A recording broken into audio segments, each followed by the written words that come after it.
আসসালামু আলাইকুম।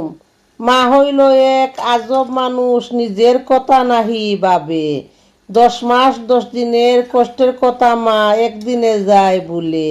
মাঝে কমূল্য রতন কয়জনে তা বুঝে। শত অপরাধ করলেও মা রাখে আঁচলের তলে।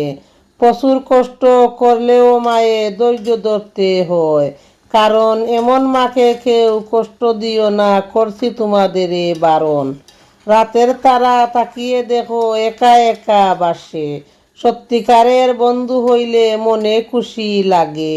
রাত জাগা একা পাখি জানি আমার পথের যাত্রী, সময় হলে তাই তো এবার জানাই শুভ রাত্রি। প্রাণ প্রিয় বন্ধুরা, আমি তোমাদেরকে অনেক ভালোবাসি।